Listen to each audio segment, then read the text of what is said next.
যে খুব সংক্ষিপ্ত বিচারের মাধ্যমে আবার অবিচার করা হচ্ছে কিনা, প্রয়োগের ক্ষেত্রে সেটা আবার মিসইউজ হচ্ছে কিনা, অপব্যবহার হচ্ছে কিনা, এগুলো সবগুলো লক্ষ্য রাখতে হয়। আমরা এখন মধ্যযুগে নাই, আমরা আধুনিক যুগে।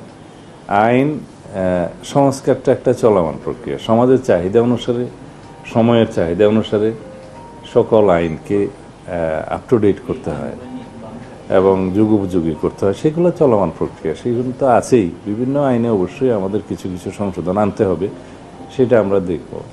আবার কিছু কিছু ক্ষেত্রে এটাও চিন্তা করতে হয় যে খুব সংক্ষিপ্ত বিচারের মাধ্যমে আবার অবিচার করা হচ্ছে কিনা, বা এমন কিছু হয় যে আমরা খুব কঠোরতম আইন প্রণয়ন করলাম, প্রয়োগের ক্ষেত্রে সেটা আবার মিসইউজ হচ্ছে কিনা, অপব্যবহার হচ্ছে কিনা, এগুলো সবগুলো লক্ষ্য রাখতে হয়। এখন কোনো ঘটনা ঘটলো, সেই জন্য একটা চটজলদি করে আইন প্রণয়ন করে ফেলা এবং কোনো আদালত সৃষ্টি করে ফেলা, এগুলো ইমোশনালি করা যায় না। এটা বৃহত্তর ক্যানভাসে দেখতে হয়। যেমন মাগুরাতে না কোথায় একটা ঘটনা সংঘটিত হয়েছিল বিগত ইন্টারিম গভর্নমেন্টের সময়, এটা নিয়ে তুলপাড় হলো এবং এখানে বোধহয় কিছু আইনি সংশোধন নিয়ে এসে সংক্ষিপ্ত সময়ের ভিতরে বিচার কার্য সম্পন্ন হয়েছে। এটা সময়ের দাবি ছিল, কিন্তু সেটার দীর্ঘমেয়াদে কি হবে না হবে সেই আইনগুলো চিন্তা করতে হয়। শিশু ধর্ষণের ক্ষেত্রে আদালত প্রতিষ্ঠা করা হলো, একটা ট্রাইব্যুনালের করা হলো।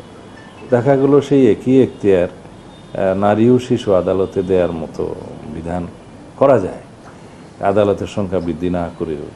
কারণ এখানে রেভিনিউ এক্সপেন্ডিচারের বিষয় আছে, আদালত সেট আপের করার বিষয় আছে, জনবলের বিষয় আছে।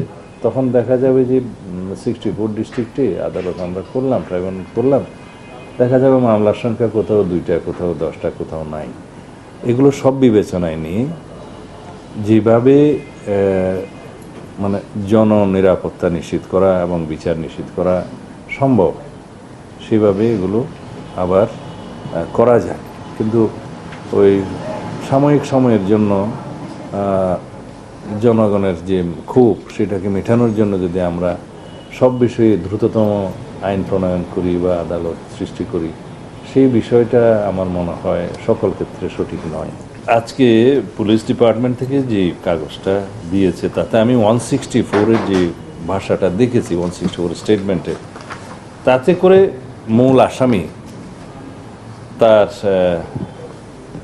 যে সহযোগী আসামি তার স্ত্রীকে সহ এখানে যে স্টেটমেন্টটা দিয়েছে, তাতে করে on the basis of this 164 statement এবং আরও সংক্ষিপ্ত তদন্ত যেটা করতে হয় করে চার্জশিট দাখিল করাটা খুব বেশি দিন লাগবে না। তো সেই ক্ষেত্রে আদালতের কিছু প্রসিজিওর আছে, আসামি পক্ষের আইনি অধিকার আছে, তারা আদালতে হয়তো তার আইনজীবী সময় নেবে, এগুলো সব কিছু বিবেচনায় নিতে হবে।